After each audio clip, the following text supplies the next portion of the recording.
Hind sir. Jai Hind. Bad news. ఏమింది sir? Kishore తన wife కీర్తితో కలిసి హనీమూన్కి వెళ్ళాడు కదా. 4 days నేను కీర్తి హనీమూన్కి వెళ్తున్నాను. అవును సార్. అరకు వెళ్తున్నానని చెప్పేసి 1 week లీవ్ కూడా తీసుకుని వెళ్ళాడు. Kishore and Keerthi missing.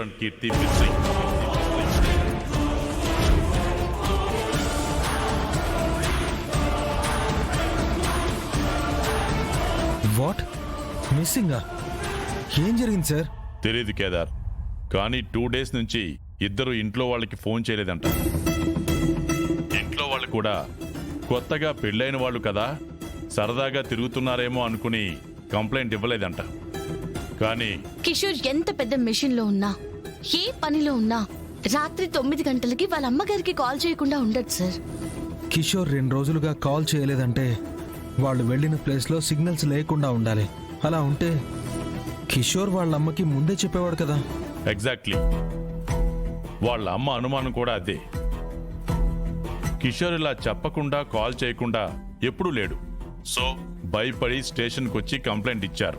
Local police investigation ఏమైనా స్టార్ట్ చేశారా సార్? బేసిక్ డీటెయిల్స్ ఏవో చెప్తున్నారు, but nothing concrete.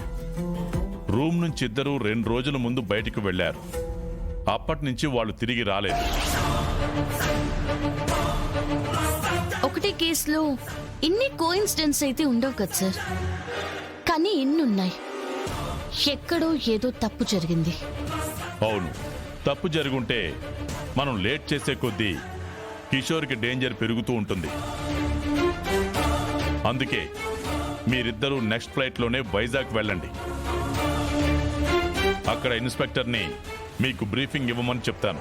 Okay sir, మేము వెంటనే స్టార్ట్ అవుతాం. Okay JD.